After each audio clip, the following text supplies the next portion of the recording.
Mercy holds the esteemed position of Registrar General at the Uganda Registration Services Bureau, a pivotal government agency entrusted with the registration of companies, business names, legal documents, intellectual property, insolvency and receivership matters, civil marriages, as well as licensing places of worship, among other responsibilities. Beyond her legal pursuits, she finds enjoyment in activities such as playing snooker, pool games, coaching youth, and dancing. This well-rounded approach to life is complemented by her commitment to her family. She is a loving spouse and the proud parent of 3 wonderful children. Ladies and gentlemen, put your hands together and welcome Mercy Kainobwisho. Wow, wow, wow. What a shock. Thank you. Please, you may take your seats. Good morning to you all. I'm happy to be home because Worship Harvest has been my home for the last 4 years, and I always hide somewhere. But today I've been pulled to the front. Thank you, Upmore, for the fuel. Indeed, we feel energized and empowered to go through this, the 2-day of discussion and sharing experiences. I appreciate the organizers, the mobilizers, and the leaders. Last year I was seated somewhere in the corner. I always hide somewhere and follow as I take my notes. But today I've been set up to come and share experiences. I thank you, Pastor Ari, for the great support you give to your spouse. Indeed, we continue to learn from you. How I wish I can send ice cream after here. But the Mchiga man I know will say, what are these things? So we have to learn slowly. We have to use the 5 points of anointing first. We have to pray. Next. Next. Next. Next. Submit. Yeah, thank you very much. Well, I like sitting at the back to listen to what our speakers tell. And I'm a person who loves listening. But I also, when I'm given an opportunity, I speak. And so, Mr. Timekeeper, Madam Timekeeper, I believe that I'll be in time. Indeed, the theme for this conference, living on mission every day. Every day we wake up and thank God for the gift of life, because there's too many people that cannot afford to even move and have a being, if I may use that. There are so many people that have opportunities but have not used them. But with the fuel that we have been given by Upmore, I believe that we shall transform and cause change. The theme that I'm going to focus on, the topic for this session, is the public sector services in the age of mission-oriented leaders or leadership. I know it sounds a bit boring because the public service, public sector, is sometimes seen in isolation. And because the vision of this church is to serve the whole week, but come on Sunday to have some repair and refixing and panobeating to go back to the world. When we are in these offices, in the public offices, we are doing God's work every day. And actually, Pastor Sunday Adeleja puts it well in the church shift, those that have read that book. We need to appreciate what the public sector is. I work with the public sector, and thanks for the humbling introduction. I serve as a public servant.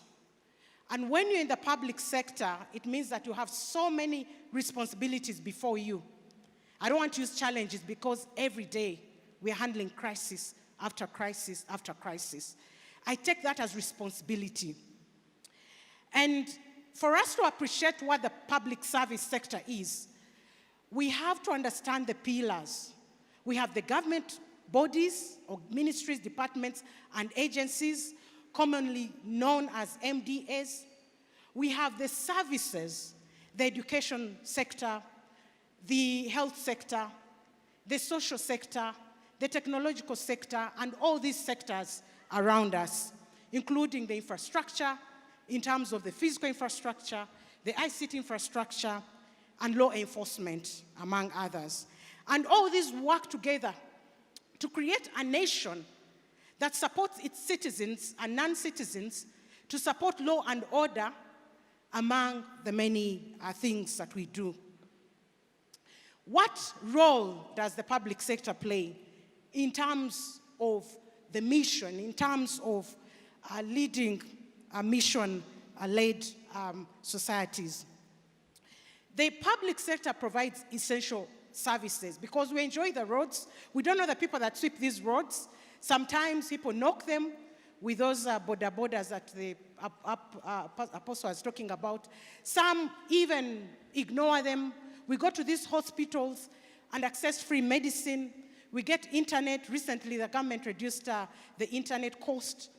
We get all these facilities and services, but we never appreciate the people that work to arrange all these services for us.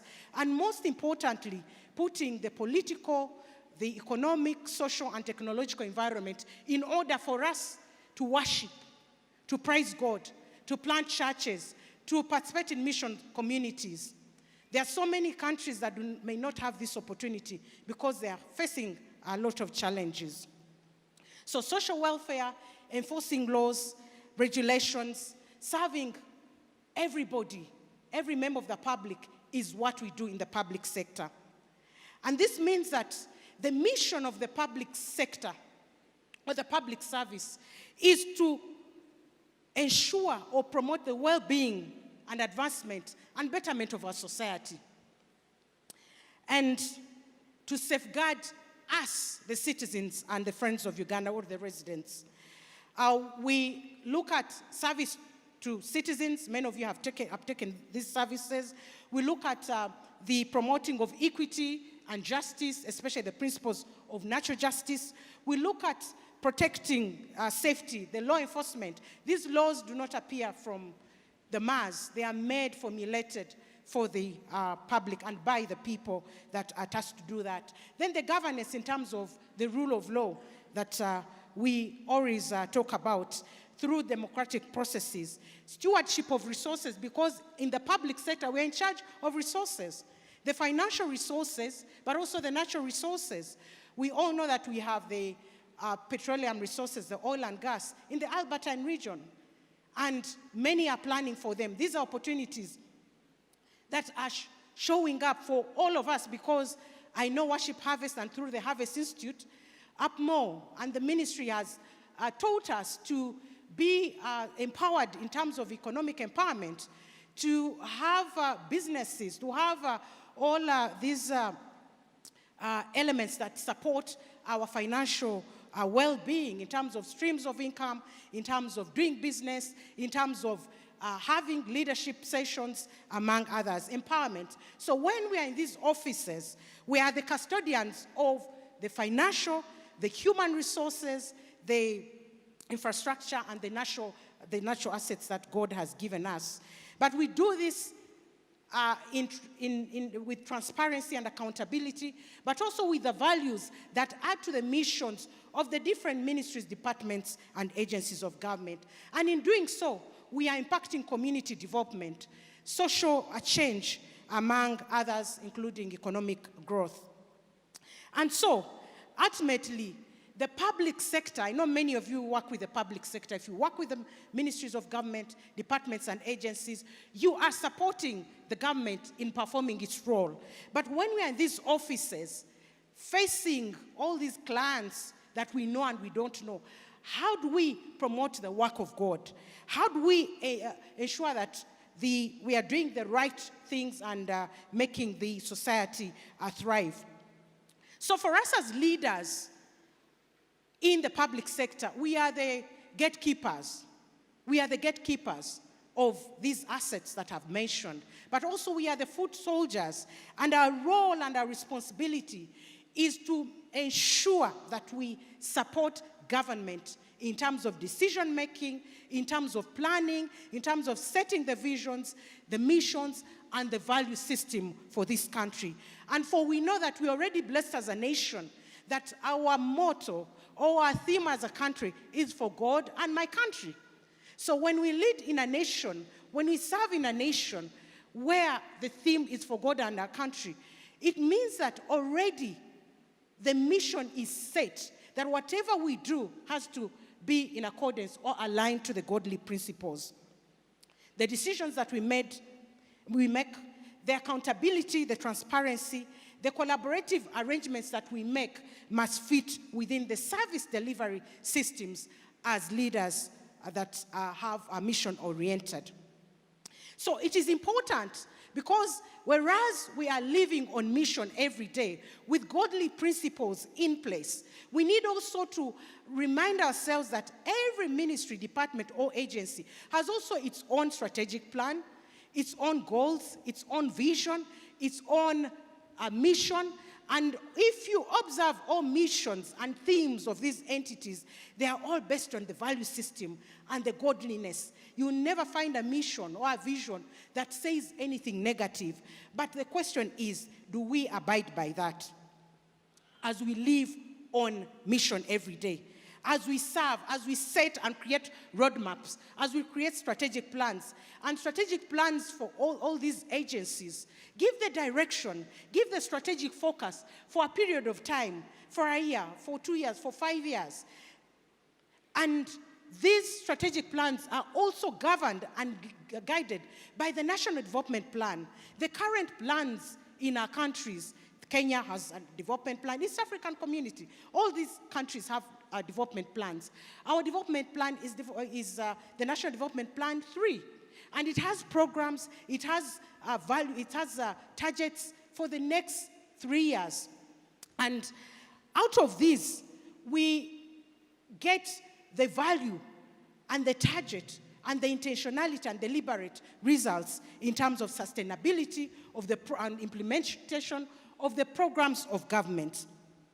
But how do we look at this bigger picture in terms of living on mission, in terms of public sector service? Are the people, the citizens, the residents getting the services that they need? What may be the challenge? Or are we leaders walking the talk as we serve these societies? When, of course, the Worship Harvest, the Worship Harvest Ministry intends to plant as many churches as possible, 3,000. And you've seen the assessment from the chief valuer, the APMO. We are not doing well. And so what challenge is here? How can we do better? And when we go to these organizations that we lead or we serve in, where are we? We are trying to say we are center of excellence. But what is leading us there? If we are not going to live on mission, if we are not going to promote the values that are required. But in doing all this, we need to appreciate the challenges that are faced globally and locally. Because living on mission makes you understand that you have to have a 360 degrees approach in terms of the opportunities out there, opportunities in the marketplace, the strategic interventions, and the approach. And of course, some of these common challenges could be budget constraints. Some projects may not be completed because there are no budgets. And even the budget cuts that continue to come in because of international challenges. Then the bureaucratic inefficiencies. How have we addressed this? The political pressures here and there and economic pressures that we interface as leaders in these public offices. The technological advancement that have created also a digital divide that even when we have put all these digitization and automated systems in our processes? Are we inclusive? Are we engaging? Are we covering even the people in the rural areas? The issues that relate to social inequality and the population explosion. You know that Uganda has about 44 to 45 million now. And it has the highest youth, young people in the whole world. We are number 2. And so this means that as a country we have opportunities, but our programs supporting the youth, the ministries are putting in place a few programs here and there to support the young people. And one of the recognitions that we need to do or to make as leaders in the public sphere is the role of the church. The church has played a very great role in terms of transformation. These mission communities, the MCs, they are transforming the citizens, and especially the young people. You have seen the majority are young people, and the majority in this church are young people. And what is our role in terms of supporting and putting an environment for all these to play their part, especially the church role in transformation? Mission-oriented leadership in the public sector means that we have to align all the efforts of governments, agencies, and organizations to a clear mission, a clear vision, and clear values. And by doing this, we impact on the work that we do. We promote the service sector because we all benefit from these services. And the leadership style also matters, especially for us in these spaces of influence. I was giving examples of the pressures that leaders in the public sector face. And when you appreciate the pressures that they face, you also have to appreciate the fuel that they will need to go through these pressures. And some of the nuggets have been given by our apostle.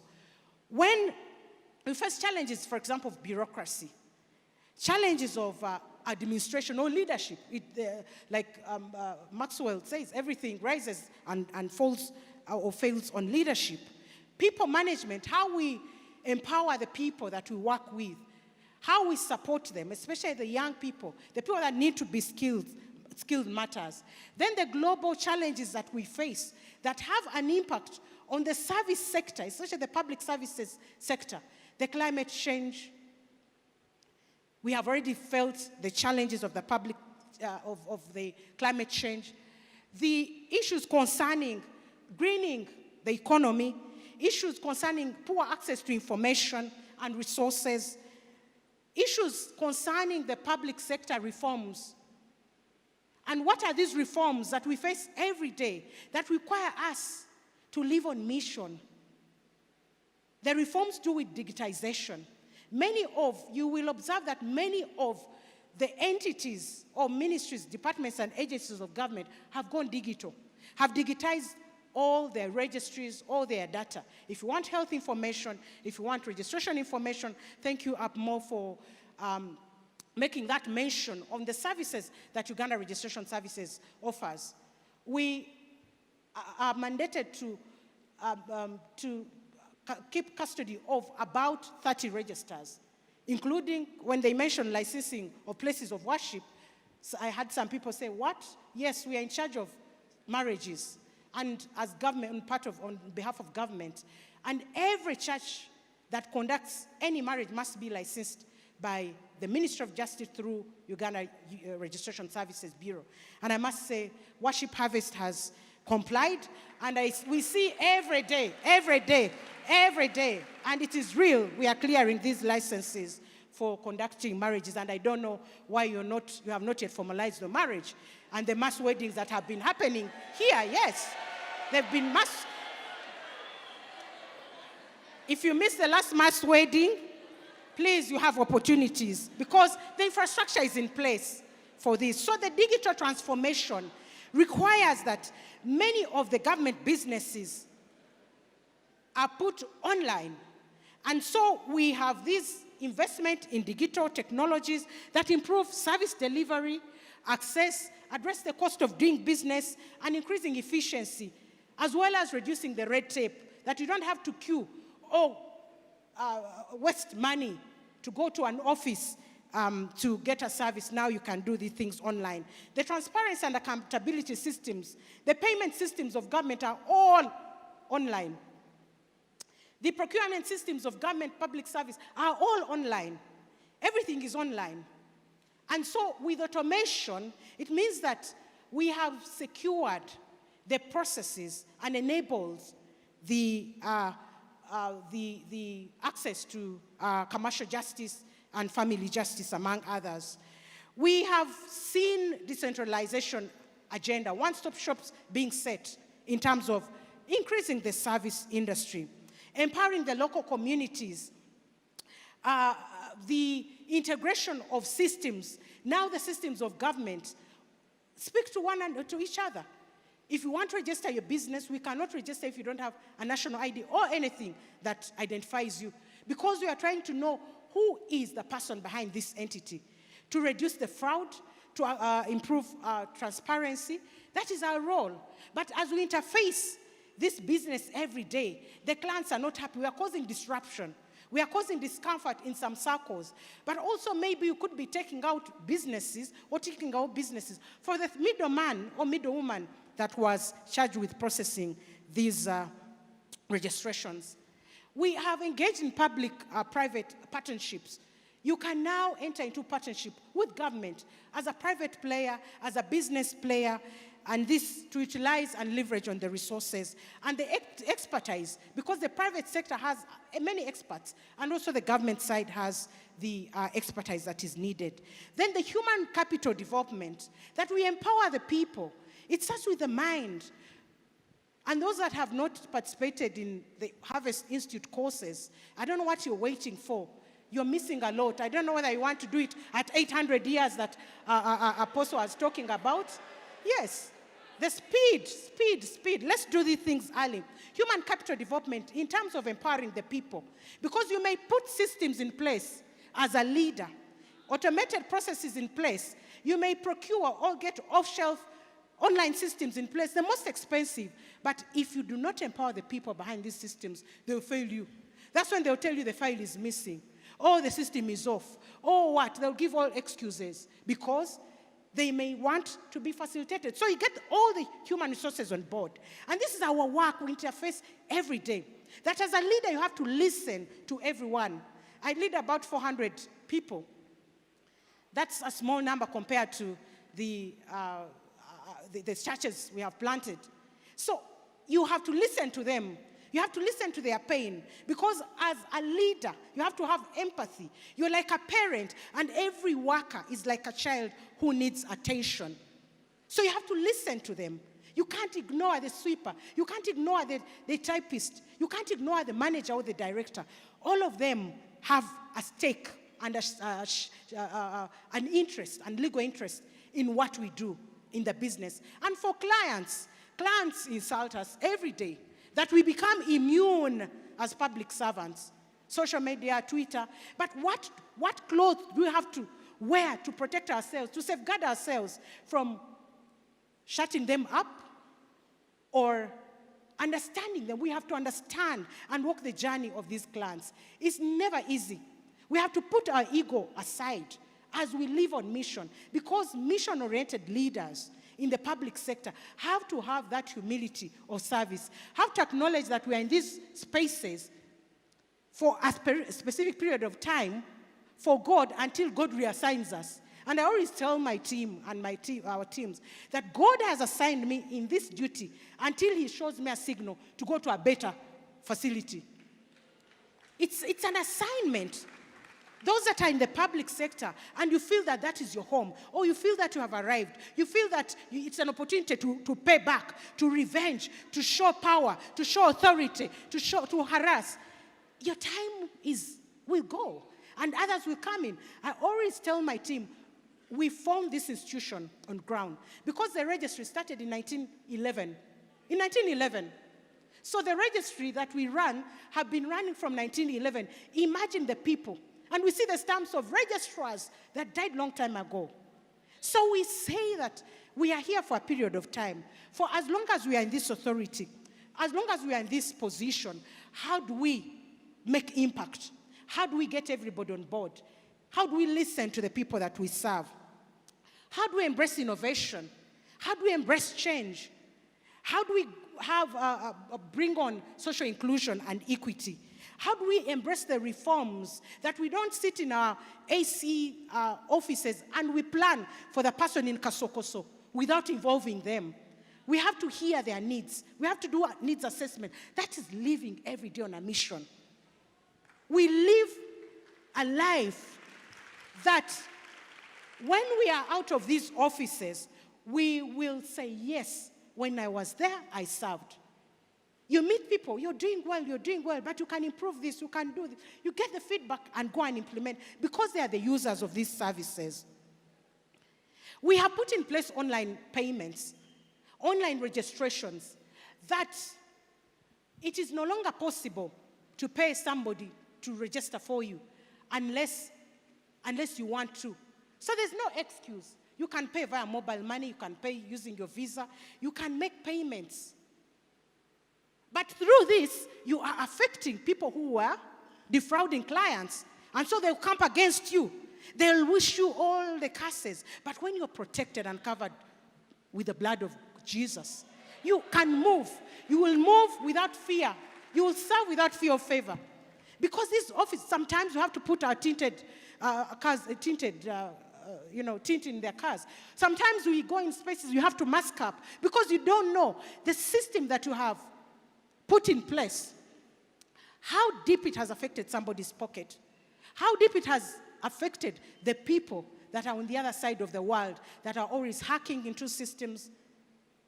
And as you're here making a presentation, you'll find messages that the system has gone off. The minister is looking for you. Everyone is looking for you. So you have to first breathe in and out and say, hello, honorable. Hello, sir. We are fixing it. Clients, please be patient. And you have to console these clients. You have to speak to them. You have to, use that language. But if you're going to say, the system is off, what do you want me to do? You will lose out. You lose out. So we are always alert. But the apostles told us we have to be radical at times. We have to be radical, but in a good way. We shouldn't fit in. But we should, if we to fit in, we have to fit in with the godly principles, that we have the protection that we need. There are new registries that come on board. Every day, the globe is challenging us. We want this. Recently, we put a new registry, the Beneficial Ownership Registry, where every company was required to submit a form that declares who the owner is. Why? Because there are people who register companies and they are not the owners. We have so many, many companies, many of these buildings, the real owners are there. Maybe because they are in money laundering, yes. They are in trafficking, they are in terrorism financing. They do not want to be known. So internationally, Uganda has been put on the grey list. As many countries. And we have a role to get it off the grey list by getting every company that is registered to declare the owners, by also striking off those that did not comply. You may be seated here when your company was struck off. We have struck off 300,000 companies as at this week. So, but when you get onto our system and you find your company struck off, please comply. Yes, those are the global changes. Because if we do not comply, as servants, we will get Uganda on the blacklist. And it means that you will not transact. You will not travel abroad. You will not take your children out. There's a lot that is affected and will not receive any investors. Those are the implications. And we're in instructions.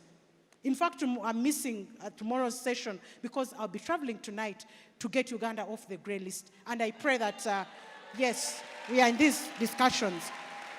So you can imagine, these are the global instructions. You have to comply. And as a leader, you have this pain of having to remove all these entities, including my relatives, including some of you. Check the system. So you have to balance to get Uganda on the blacklist, or to lose this friendship for a short time so that they comply and get on board. So these are the challenges that we face. So we are on a mission, indeed living on a mission. As we fight money laundering, as we fight terrorism financing, it is serious if we do not know the people behind these entities. Then the data security, because as we hold these registers, we keep the data access, data protection, data application, and this is why we need some technologies to protect this data. The blockchain technologies, like Mr. Elder Balisavo and the cameras, they've been working on these things. So support the blockchain technology systems to protect our data, but also help in reliability and authenticity. Because, colleagues, you may think that you're in church, you're in a mission community, this thing does not affect you. It affects you when you deal with an entity whose owners are not known. When you deal with a supplier, somebody supplies, but the company is fake, it's not registered. So or you may be here seated, and somebody registered you in their company and are practicing fraud, and before you know it, you're being asked to answer. These things are happening. So as we live on mission, how do we balance the interests on taking radical decisions? And in fact, we practice radicalism because we had to take off the entities. The coverage, how do we get to everyone? You know that Uganda is so big, but we have tried to get to everyone through automated systems, but also physically. Everywhere we're opening an office. About a few weeks we were in the Albertine region. We are going to Jinja. We are in these all municipalities to reach out to the people. And somebody will ask, since you have the technological solutions, why do you have to open physical offices? You have to because there's a digital divide. There are many people, your grandfather, your father, your relatives in the village have no access to the internet. They don't have the smart gadgets, and they have to get the coverage. So we have engaged in decentralization to provide solutions to cover the digital divide. Then when you look at the integrated systems that we have in place, the one-stop shops that we have put in place, the collaborative mechanisms that we put in place between government agencies. I know in Kenya there are hudumas, the one-stop centers. We have visited them, the hudumas. These are one-stop centers that are everywhere, and you can register your entities. We have eliminated the silo arrangement. This business of working alone, this is my mandate. Don't cross my mandate. Don't do what? Those things don't work because the client of today is looking at interfacing with a service and wants everything. All they need is a menu. You want to register your business, get a TIN number, get a licensing, get all these, without having to be taken through these mandate powers. And because of those challenges, we've had friction. And as leaders on mission, how do we adapt? How do we behave? How do we react to such situations where there's mandate grabbing, there's fighting, everyone is trying to, there are power centers everywhere, and almost everyone is big, and everyone almost wants to kick you. So how do you lead? How do you lead? You have to be confident, you have to stay strong, you have to pray, among others. The remote working models are the thing to go, apart from the church, because I know I miss services most of the times, but I get on the YouTube, and I really would like to thank the social media, our team that runs this social media coverage. You get everything on YouTube, you tune in at any time, that even when you miss, but I'm not encouraging you to miss, because Apostle said, those in Chalwajala that are online, please, you better make your way here. Yes, because the physical still. So remote working models have helped to enhance the coverage. The shift, there's also the trend, the shift from physical working. The workplace has now changed, that you no longer have to be in a physical space to work. You no longer have to drive from Chalwajala to Kololo to work. With online systems, you can work from home, and you can work anytime as long as you have met your target. But now the mindset that people have stuck themselves into that box of having to drive to office, even when you have an opportunity to work from home. So you have to have home offices or internet connected so that you serve better. And this is where we are. And so here, we are looking at what will be the future of these offices that we have. What will be the future? We are building offices, we are building shops, we are building all these spaces. But in future, with online trading, with online processes, how are we going to sustain this physical infrastructure? So within the workspace, as a leader, you have to have that flexibility, that there's modernity. That somebody I'm taking 2 days off because I have worked. I met my targets of the week, actually in 2 days. This is where we are going. That you met your targets of the week in 2 days, so the 3 days you can have worship harvest work, you can do mission community work, you can do community work. Because we cannot make impact in these offices. We have to go out there to omuntu wa bulijjo. I don't like the omuntu wa wansi because we are all at the same level. Omuntu wa bulijjo. Walk to Chikubo. I walk to Chikubo. I go to Arua Park and I ask Sebo, business or register, Omanyi URSB, Chichi, or what? Then I will send my team there. So you make it simple. You make it simple for the client to acceptability. But also, as we put these systems in place, as we live on mission every day, the issues of sustainability, that some of these systems will go off. Some of these systems will delay. Businesses do not wait. If you have a procurement of 1 billion, you can receive that. A procurement of 1 billion worth, and the system is off. How do I tell you? What do I tell you? So we have to make sure that these systems are running 24 hours. But because of our intermittent connectivity, sometimes we find these systems off. And as leaders, we have to negotiate or even write backup letters where you were supposed to submit that the system was off for 3 hours. Please support this person. So that is where we are at. And as we grow these registers, we also handle commercial disputes. We handle commercial disputes because we have quasi-judicial powers to handle all the disputes that we face. Many shareholders today will be smiling with a person, and you'll open a beautiful company, you'll promote it. Tomorrow, you will have some disagreement in terms of spirit, especially when two are not working together. There's a way you will be divided. If you're not listening to the messages of pastor, like he has apostle, every day, and you're listening to other messages that promote division, you'll end up in commercial disputes. And so we have to hear cases because we have quasi-judicial powers. So we are like small judges in our offices. We hear all these cases. Colleagues, fellow brothers and sisters, people fight every day over businesses. But I'm glad those people are not here. You're not part of them. Because I have not seen anyone appear before me. Let me see. Okay, no one. But these commercial disputes, we are glad that there are ways of resolving these disputes. There's a lot of fakeness out there. There's a lot of fraud out there. Beware, beware, beware. Take the lessons in the Harvest Institute. Read the books of Upmore. Read these books. They are very helpful. You will learn a lot, and I know you have read. I'm talking to people online. I know all of you here have read them, you have bought them, and you're empowered. That's why you're here. I'm talking to the people who are somewhere in Chalwajala following. Yes. So for commercial dispute, there's risk of loss of business. There's risk of loss of ownership. There's risk of data security and timeliness. We have so many software developers in this country. We have talent. Because you know the skills of the 21st century. You know them.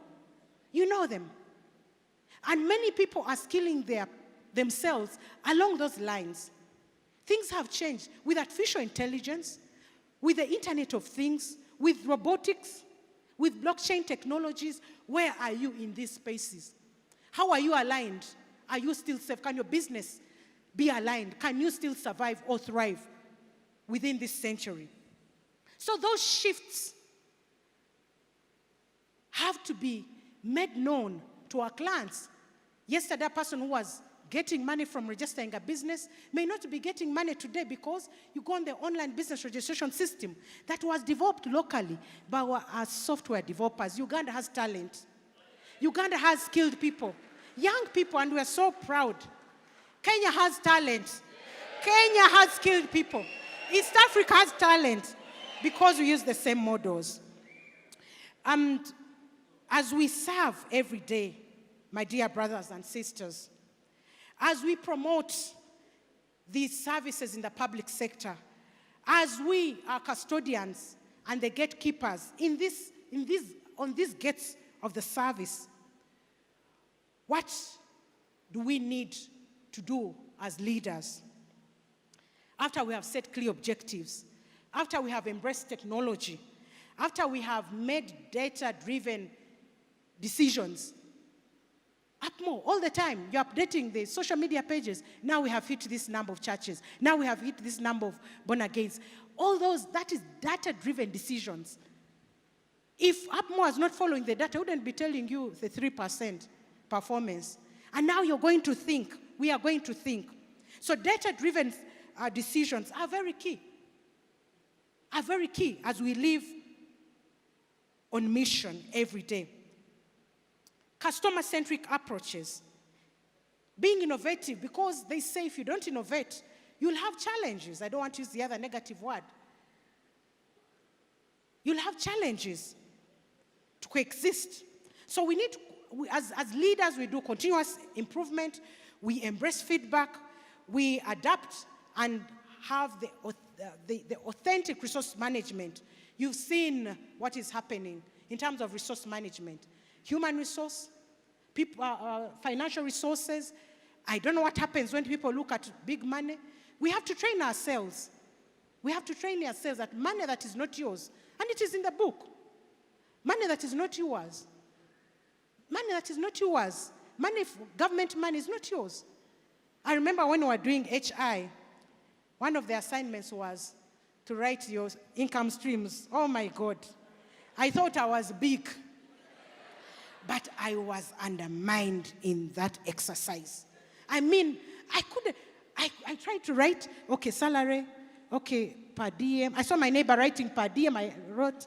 Then I said, what else? Okay, some business, and I remembered to revive my businesses. I had put some businesses at sleep. In a sleeping mode. By the time I finished the HI training, I can retire, okay.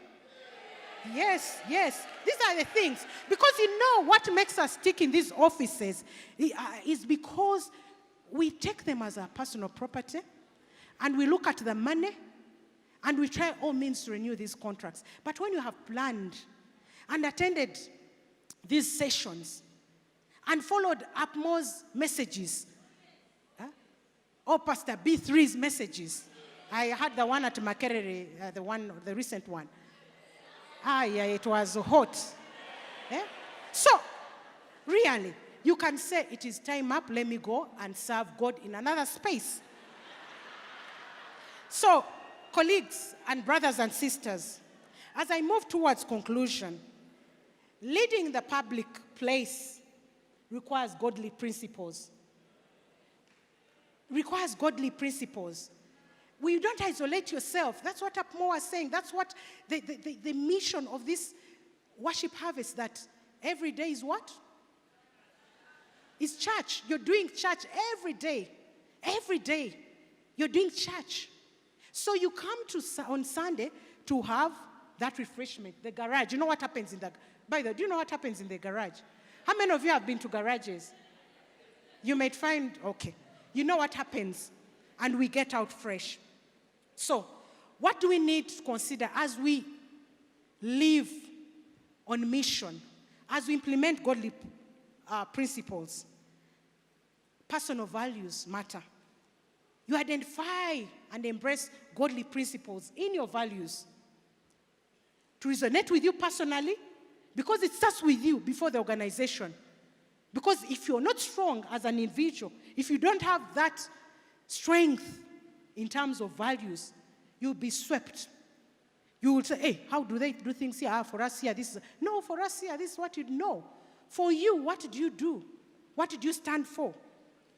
Then integrity, humility, standing for justice, and having compassion as a leader.